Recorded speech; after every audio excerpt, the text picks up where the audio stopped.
और कन्वर्जन के चांसेस बहुत कम हो जाते हैं। तो पेशेंट को डिफिकल्ट सर्जरीज में मिनिमली इन्वेजिव सर्जरी का बेनिफिट मिलता है।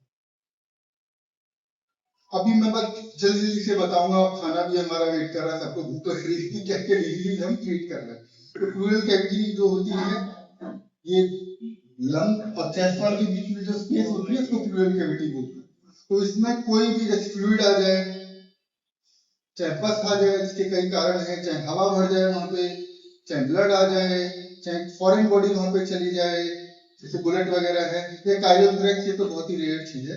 तो कोई भी चीजें प्लूरल कैविटी में इकट्ठी हो जाए because of any disease, any reason, उसको हम दूरबीन के माध्यम से, वैक्स के माध्यम से ठीक कर पाते हैं। जैसे सिंपल इफ्यूजन हो गया, कई बार जम जाता है, ऑर्गेनाइज हो जाता है, कई बार मल्टीपल पॉकेट्स में हो गया, जैसे देखो कि मल्टीपल पॉकेट्स है, इसमें से ट्यूब डालेंगे तो बात नहीं बनेगी, इसको हम वैक्स के थ्रू जाके क्लियर करते हैं। चेस्ट में पस पड़ जाना, टीबीएम पाइमा इंडिया में और डेवलपिंग कंट्रीज में बहुत कॉमन है, जिसकी की सर्जरी डिकॉर्टिकेशन बोलते हैं। पहले ओपन करते थे, लेकिन अब रूटीनली हम वैक्स से करते हैं। Hospital stay around 4 to 5 days, चौथे या पांचवें दिन पेशेंट डिस्चार्ज हो जाता है और 2 हफ्ते बाद काम पे भी लोग जा पाते हैं, जिस चीज को पहले 3 से 4 महीने लगते थे। कई बार लंग वीक होता है, पंक्चर हो गया तो चेस्ट में एयर इकट्ठी हो गई। फर्स्ट चीज तो ये है कि नजदीकी डॉक्टर के पास जाए, ट्यूब डाले ताकि लंग एक्सपेंड हो जाए, उसकी ब्रीदिंग बेटर हो जाए। लेकिन जिन केसेस में कि बार बार न्यूमोथोरैक्स हो रहा है, उन केसेस में हम दूरबीन से अंदर जाते हैं, लंग में देखते हैं कौन सा हिस्सा खराब है, उसको निकाल देते हैं और ये परमानेंटली ठीक हो जाता है। तो ये सारी सर्जरीज सिंपल है, वैक्स से आसान है और रिजल्ट बहुत अच्छे हैं। और लंग डिजीज की बात करें तो लंग कैंसर, लंग में मेटास्टेसिस कहीं और से आ गई तो उसको भी हम दूरबीन से निकाल देते हैं। Benign non cancerous lung tumour कई तरीके के होते हैं। कार्सिनोइड जो कि एयर वे में होते हैं, लंग में भी कई बार होते हैं। हाइड्रेटिक सिस्ट, एस्परजुलोमा और फंगल इन्फेक्शन, अभी कोविड टाइम में हमने बहुत सारे देखे थे। म्यूकर जिसको कि ब्लैक फंगस बोलते हैं। लंग एब्सेसिस, लंग के अंदर पस पड़ जाना, एब्सेस बन जाना।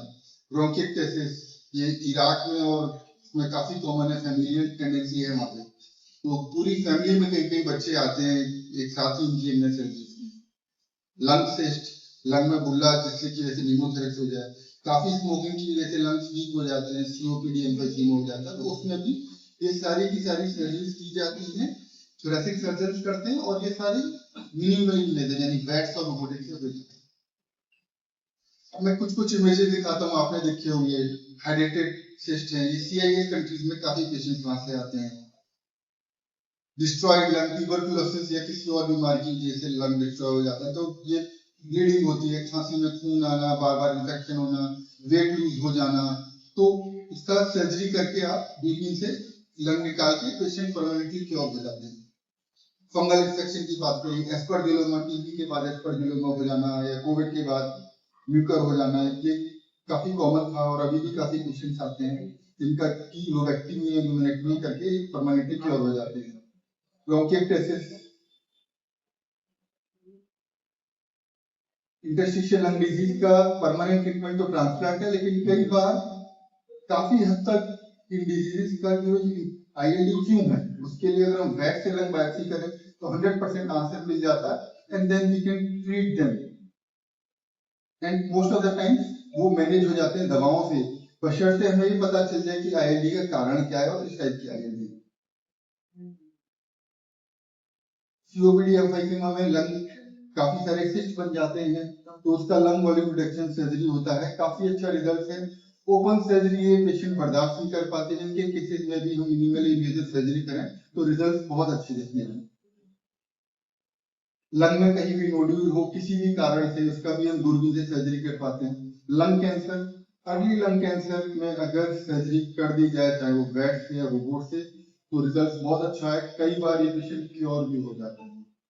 बीच की स्टेजेस में कई बार डॉक्टर डोडो जैसे बोल रहे थे, तो उसको हम कीमोथेरेपी, इम्यूनोथेरेपी देके उसकी स्टेज कम करते हैं, उसके बाद सर्जरी की जाती है। इन केसेस में अगर रोबोट से सर्जरी की जाए तो ओपन के चांसेस काफी कम हो जाते हैं। Results are good and day by day survival यानी रिजल्ट्स काफी अच्छे होते जा रहे हैं इवन इन लंग कैंसर। अब मीडियस्टाइनम की बात करें, मीडियस्टाइनम दो लंग्स के बीच का हिस्सा होता है, उसको कंपार्टमेंट कर देते हैं। तो हर कंपार्टमेंट के हिसाब से बात करें, जैसे एंटीरियरली जो कि हमारी जो सामने की बोनस के जस्ट पीछे वाला हिस्सा हो, एंटीरियर मेडिस्टाइनम में, वहाँ पे थाइमस एक ऑर्गन होता है, थाइमस में ग्लैंड ट्यूमर बन जाता है जिसको थाइमोमा बोलते हैं, तो उसकी सर्जरी। और कई बार जो है माइस्थीनिया ग्रेविस के लिए थैलेसीमिया की जाती है। सीआईएस कंट्री में माइस्थीनिया ग्रेविस काफी कॉमन है, हमने काफी पेशेंट की वैक्स से या रोबोटिक से थैलेसीमिया की है, रिजल्ट्स काफी अच्छे हैं। अदरवाइज इन पेशेंट्स को बड़ा कट करके वो ग्लैंड निकालना होता है, जिसके कि ऑब्वियसली रिजल्ट उतने अच्छे नहीं होते। 2 दिन के अंदर पेशेंट डिस्चार्ज हो जाता है।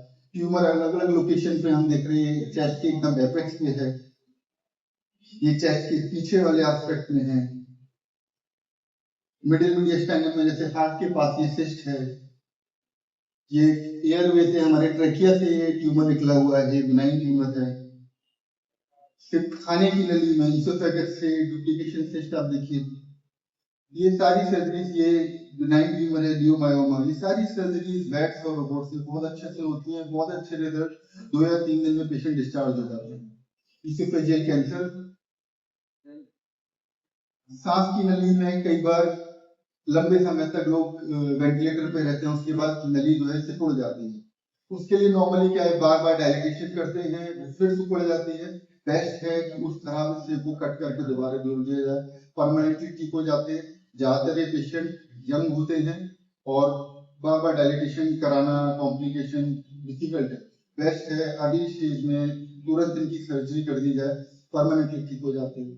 सांस की नली में कोई चोट हो, ट्यूमर हो, फॉरेन बॉडी, बच्चे आते हैं, different type of foreign bodies, आप कुछ भी सोच सकते हो वो मैंने बच्चे के अंदर से निकाला।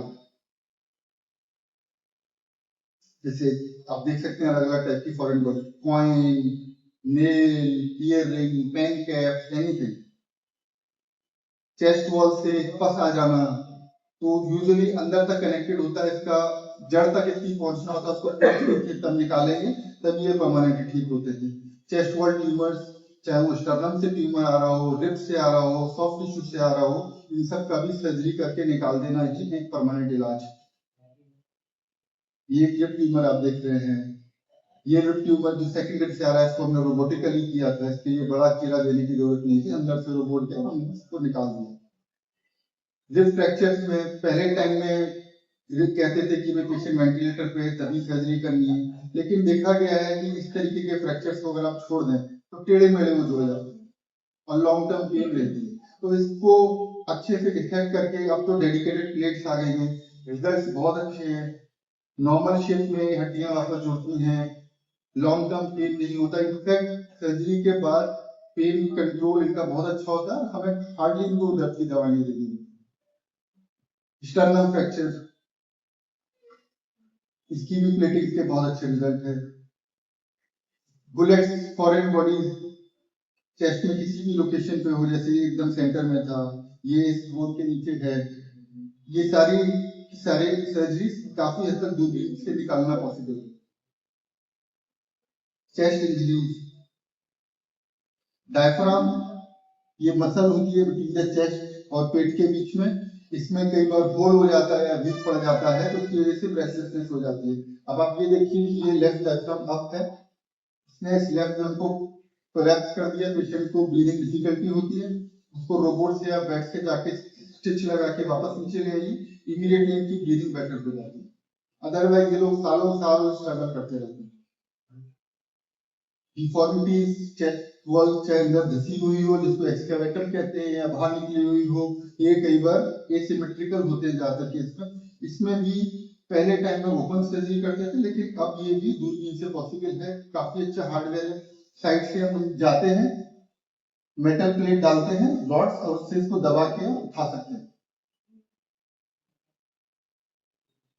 अब कुछ रेयर चीजें और हमने कुछ नए प्रोसीजर्स की, मैं उनके बारे में आपको जानकारी देना चाहूंगा। हाइपरहाइड्रोसिस, हाथों में एक्सेसिव पसीना आना, उसके लिए सर्जरी किया जाता है ईटीएस।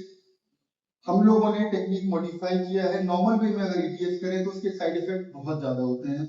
हमने रोबोटिक ईटीएस शुरू किया है, जिसमें कि रिजल्ट बहुत अच्छे और साइड इफेक्ट बहुत कम। उसके अलावा वर्ल्ड वाइड ईटीएस होता है, और ठीक से नहीं किया जाए, पेशेंट सिलेक्शन ठीक नहीं है, तो पूरी ये लिस्ट है पेशेंट्स को साइड इफेक्ट की। ये पेशेंट बहुत परेशान रहते हैं क्योंकि एक बार नर्व कट गई तो परमानेंटली कट गई, क्योंकि नर्व रिजनरेट नहीं करती। तो इसके लिए हम ईटीएस के जो साइड इफेक्ट्स को ट्रीट करने के लिए हमने रिवर्सल सर्जरी करते हैं कि रोबोट के थ्रू हम नई नर्व बनाते हैं। इंडिया में हम ही लोग इस सर्जरी को कर रहे हैं और हमारे अलावा वर्ल्ड वाइड ताइवान में हो रही है, उसके अलावा कहीं नहीं हो रही है। और हमने ऑल ओवर द वर्ल्ड, आप देख सकते हैं दुनिया के नक्शे में सारे पेशेंट, बल्कि साउथ अमेरिका से, पेरू से, कोलंबिया से हमारे पास पेशेंट्स आए हैं जिनको कि हमने ट्रीट किया है और काफी अच्छे रिजल्ट्स हैं। ये सर्जरी सिर्फ रोबोट से ही पॉसिबल है। चेस्ट पेन अक्सर करके माना जाता है चेस्ट की भाई हार्ट की वजह से है या एसिडिटी की वजह से है, अक्सर करके नहीं होता है। एटिपिकल पेन, उसको बहुत कार्डियोलॉजी के पास गए, उन्होंने ईसीजी किया, टीएनटी करा लिया, भाई नॉर्मल है। गैस्ट्रोलॉजी ने एंडोस्कोपी कर दी, नॉर्मल है, बट लेकिन पेशेंट को प्रॉब्लम हो रही है, तो you have to look for other reasons. Chest wall में काफी बार ये रीजन मिलते हैं कि बोनी डिफॉर्मिटी है, लिफॉइड एक बोन होती है, उसकी डिफॉर्मिटी होती है, बट ये आपको पहचानना होगा कि भाई ये क्यों हो रहा है। इसके बाद सर्जरी करेंगे तो results are immediate and permanent. Slipping disc syndrome, ये यूरोप में एंड यूएस में काफी कॉमन है।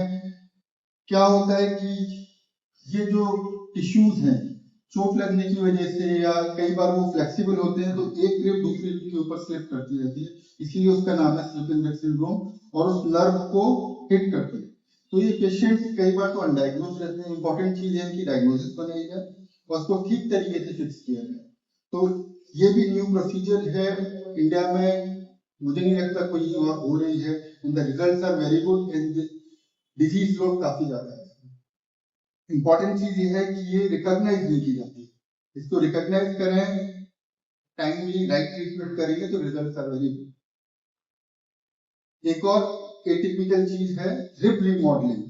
काफी कल्चरल नॉर्म्स हैं that women are looking for to narrow down their waist, तो उसके केस में हम 10th ग्रेड या 11th ग्रेड उनका सीटी स्कैन से स्ट्रक्चर स्टडी करते हैं and then we remodel the rib. कई तरीके हैं, अभी ये भी मिनिमल इन्वेजिव है, कई टाइम कुछ फोर्स से या 1 या 2 सेंटीमीटर के इंसिजन से रिब को रिमॉडल करके पेशेंट को डिजायर्ड शेप दी जा सकती है।